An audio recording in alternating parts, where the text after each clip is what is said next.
got a picture, Apollo 8. Roger, we've got the Roger, we've got the TV, but... Huh?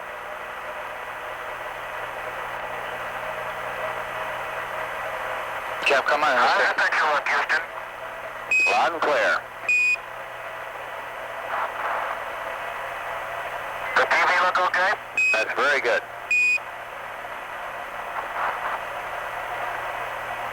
Welcome from the moon, Houston. Thank you. Where do you figure the Earth is?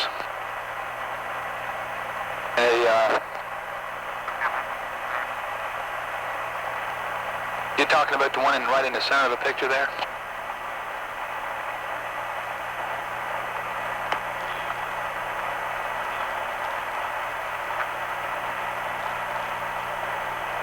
Houston, you're seeing a view of the Earth taken over the lunar horizon.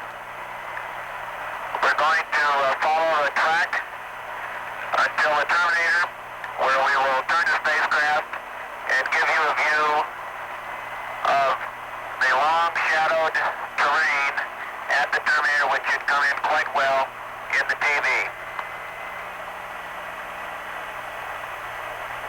Roger. We don't know whether you can see it from the TV screen, but the moon is nothing but a milky white, completely void. We're changing the cameras to the other window now.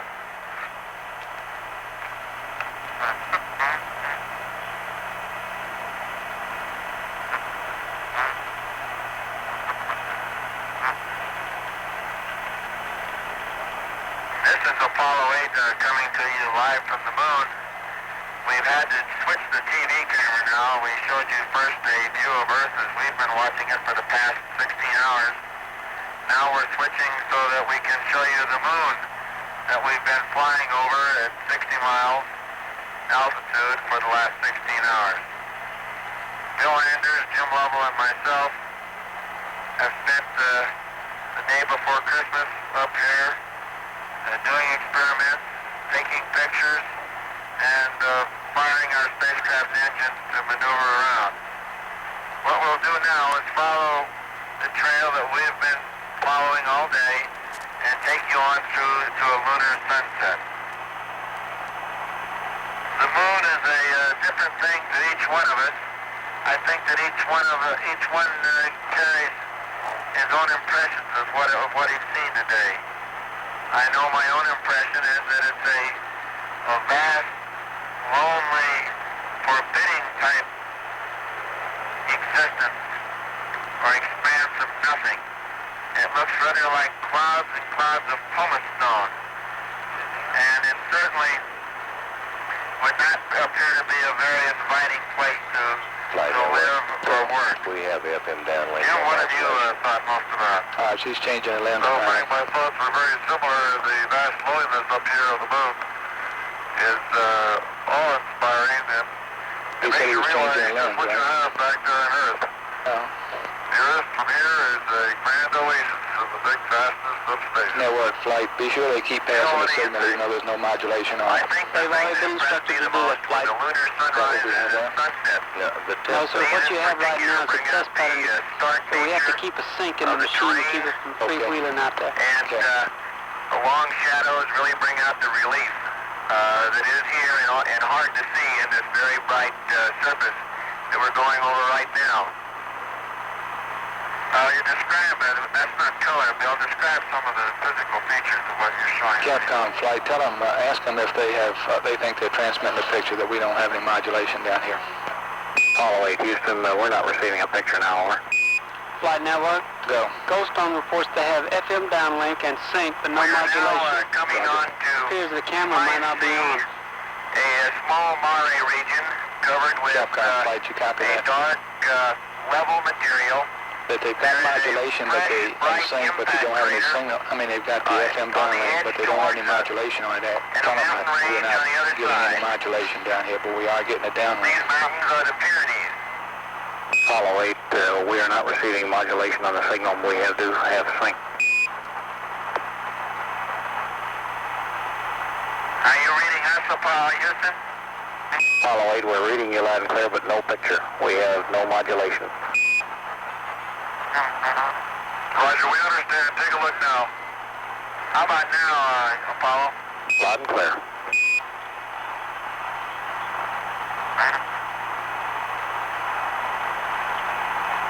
Good picture.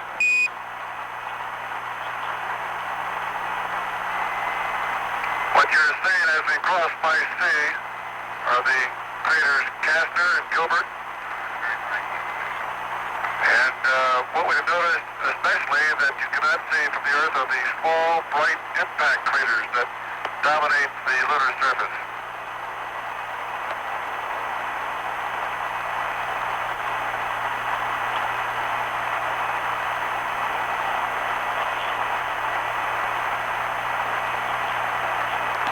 Flight network, as soon as that picture settles down good, they'll tweak a little at the site, help it some. Roger. The horizon here is very, very stark. The sky is pitch black and the Earth, or the moon rather, excuse me, is quite light. And the contrast between the sky and the moon is a vivid dark line. Coming into view of the camera now are some interesting old double ring craters. Some interesting features that are quite common in the Mare region and have been filled by some material, same consistency of the Mare and same color. Here are 3 or 4 of these interesting features. Further on the horizon you see the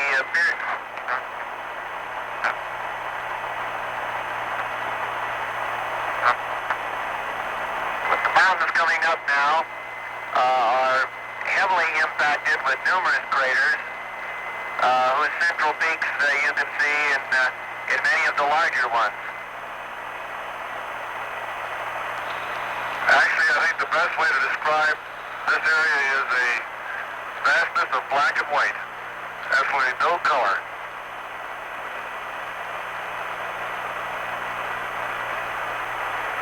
The sky up here is also a rather forbidding, foreboding expanse of blackness with no stars visible when we're flying over the moon in daylight.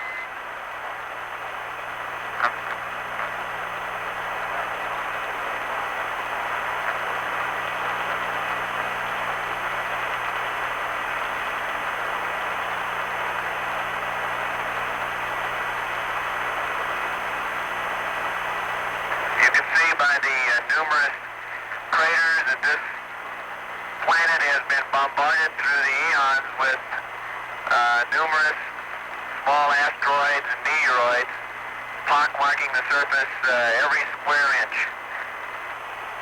And one of the amazing features of the surface is the roundness of most of the craters. Most of them have a round. What they're telling me down here is that this is same as this morning, where it'll get better as we get down to where the light level is less. We think they've got the max filters on it now. That's about all we can do. And eventually they get eroded down by the constant bombardment of small meteorites. Ecom, GNC, what do your systems look like? Flight Ecom, we're looking real good. Okay. Flight guys. Bill. Yeah, we can send him his loads anytime. How's the picture now? Low bit rate or however, whatever's non-interference basis. Maybe we can wait. Our picture is Loud and clear, and the picture looks real fine. System look good, fine. Roger. Thank you. Can you see the 2 large craters just to the right of our track, Houston?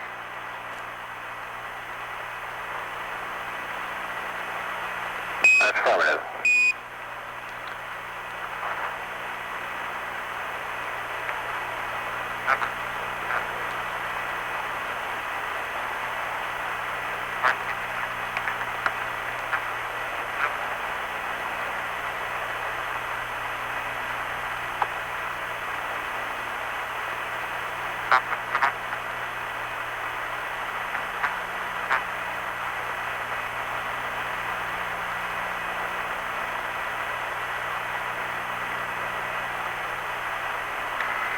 Very bright features you see are the new impact craters, and the larger crater has on the surface of the moon, the more mottled and subdued it becomes.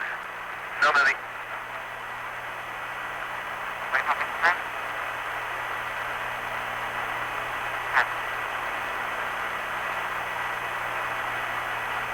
Capcom, tell him we've temporarily lost him, apparently. His commentary, that is. Apollo 8, we've apparently lost your voice. The picture is still good. Roger. We're back now. Houston, we're passing over an area that's just to the east of Spice C now, and checking our charts. Spice C is coming up in a few minutes. Guidance flight. Roger. Does he need to monitor the your uplink, or not? Negative flight. Poon accepts all. Okay. Capcom flight, ask him to go through and accept, please. Yes, if he doesn't mind, we'll uplink him. If he wants us to wait, we'll wait. But we are ready now if he is. Apollo 8, if you go to Poon, accept while we'll uplink some information. And that's a LEM state vector.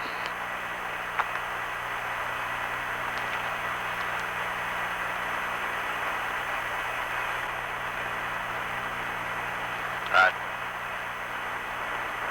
Flight network. Go. The TV experts at sites report that white is kind of tearing them up a little bit. They want to know if we can get some kind of filter on front of the lens. Listen, negative. We are now coming up towards the Terminator, and I hope that soon we'll be able to show you the It'll get better that way if we keep going. light as we go into the darkness. Houston, we're in Poon, and you have the computer. Thank you. Guidance flight, go ahead with the Roger, we uplink. got it. Thank you.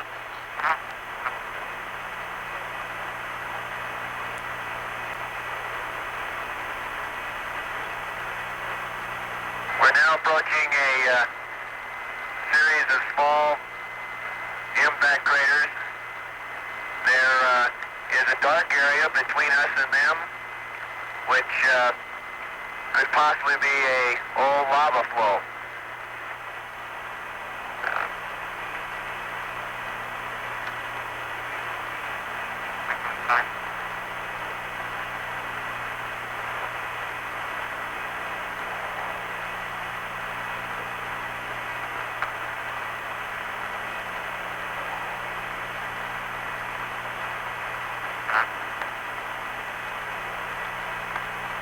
You can see the large mountains on the horizon now, ahead of the spacecraft to the north of our track.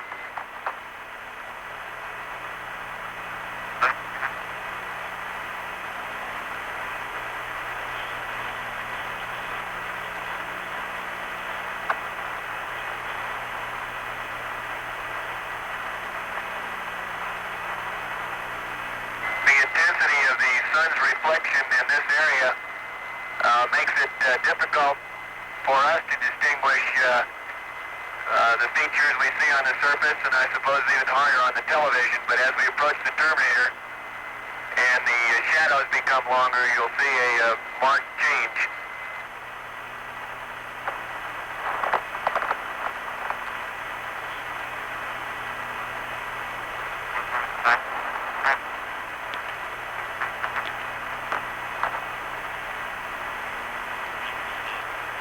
There's a very dark crater in the filling material of this valley in front of us now. It's rather unusual in that it's sharply defined, yet it's dark all over its interior walls, whereas most new-looking craters are a very bright interior.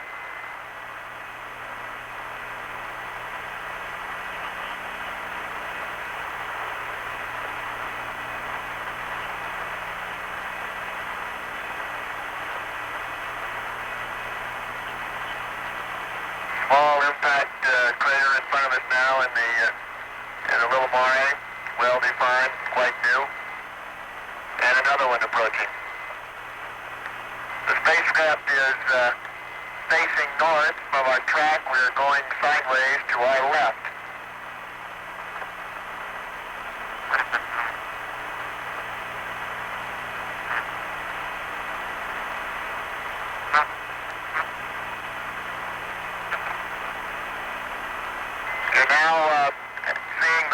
Crises coming over the horizon.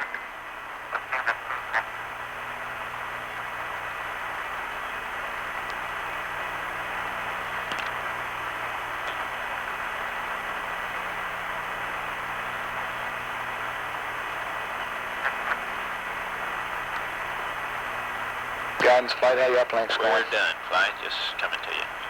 We believe the Computer crater, is- the large dark crater between the spacecraft and the Sea of Crises is Condorcet crater. Sea of Crises is amazingly smooth as far as the horizon past this rather rough mountainous region in front of the spacecraft. Capcom flight, we've through the uplink computers his. Main thing I want to do is go back to block. Apollo 8, we're through the computer if you go back to block, and it looks like we're getting a lot of reflection off your window now.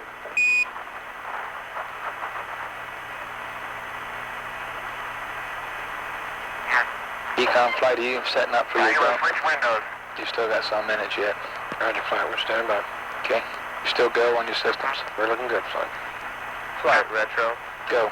Hey, on this thing about the slipping TIG, ignition time. How's that look now, Cam? That's real fine. Passed him any words at all, but you have Not yet. What are you going to pass him? We're going to tell him that we don't want him to delay it past 20 seconds. That's affirmative. That's right. Very good. I thought that's what we agreed to say. Okay.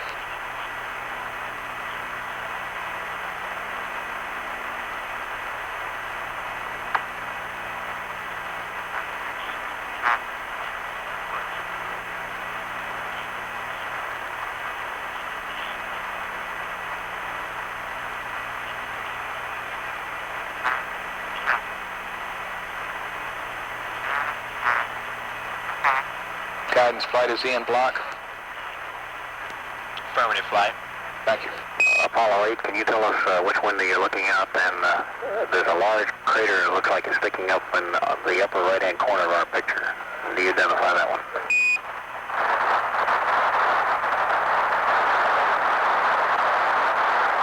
Roger, we're just about to lose the lock here. That's why we're slowing up a little bit.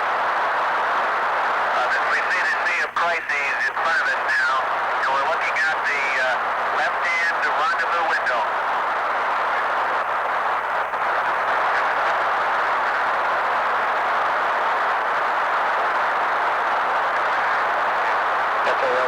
FAO flight, you got some words on which way to turn, or does he already know all that, you think? I don't know.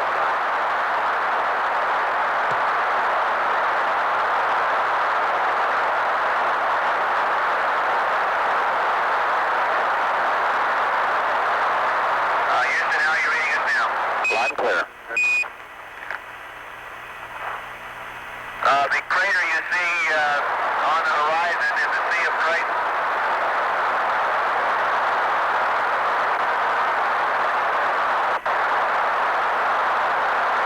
How are you reading us, Houston? Loud and clear, Apollo 8, and we have a picture that's good. Roger, we're getting a lot of static. The Sea of Crises is in front of us on the horizon, and the dark crater Picard can be seen in the middle. We're now breaking the moon's sunrise, or the spacecraft sunset. This is an area that the sun has just recently come up on the moon.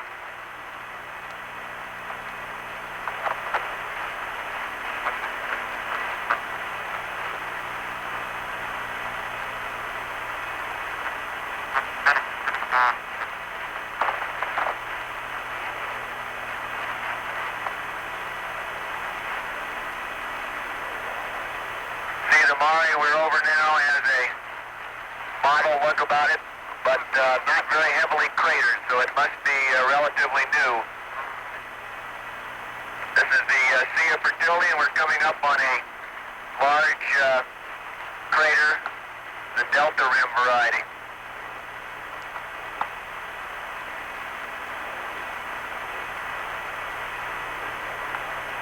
Has a strange circular cracks patterned around the middle of it.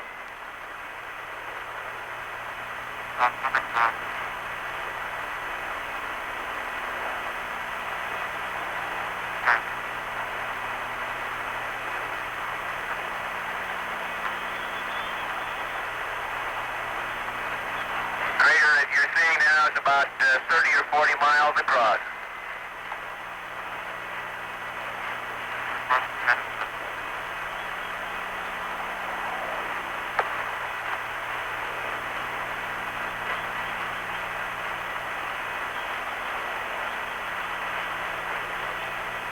How's your picture quality, Houston?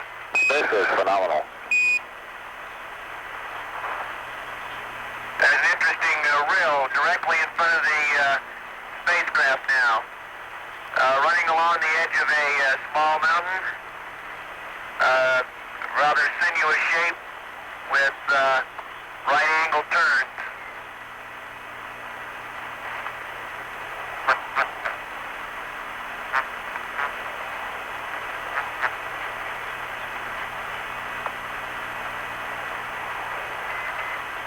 This area just to the west of the Sea of Crisis is called the Martian Sleep.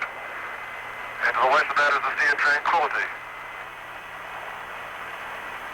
Can you see the fracture patterns going across the Mare in front of us now, Houston? Stay in flight. It doesn't quite stand up. Never mind, below that. Right, there's a series of cracks or faults across the middle of the Mare. They drop down in about 3 steps to the south. The parallel fault pattern to the north has a drop down in the center.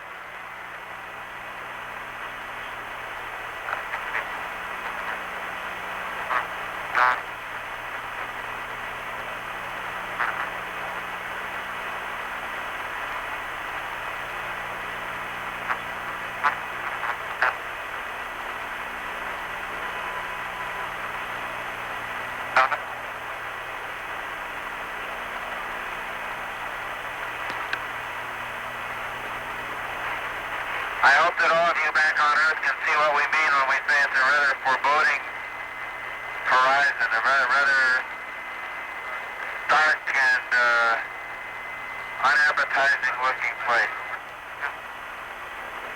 We're now going over, approaching one of our future landing sites, selected in this smooth region to call the Sea of Tranquility. Smooth in order to make it easy for the initial landing attempts in order to preclude having to dodge mountains. Now you can see the long shadows of the lunar sunrise.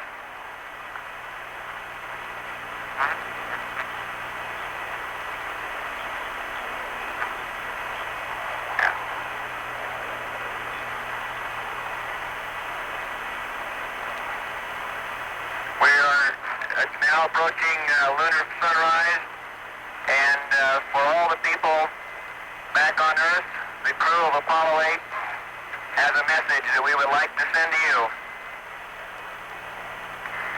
In the beginning, God created the heaven and the earth, and the earth was without form and void, and darkness was upon the face of the deep.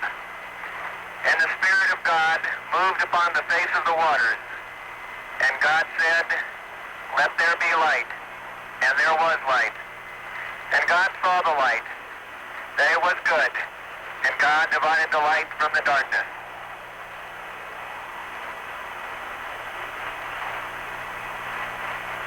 And God called the light day, and the darkness he called night, and the evening and the morning were the first day. And God said, "Let there be a firmament in the midst of the waters, and let it divide the waters from the waters." And God made the firmament, and divided the waters which were under the firmament from the waters which were above the firmament. And it was so.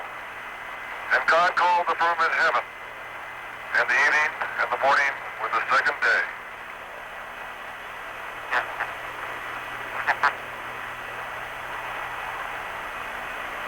And God said, "Let the waters under the heaven be gathered together into one place." and let the dry land appear, and it was so. And God called the dry land earth, and the gathering together of the waters called he seas.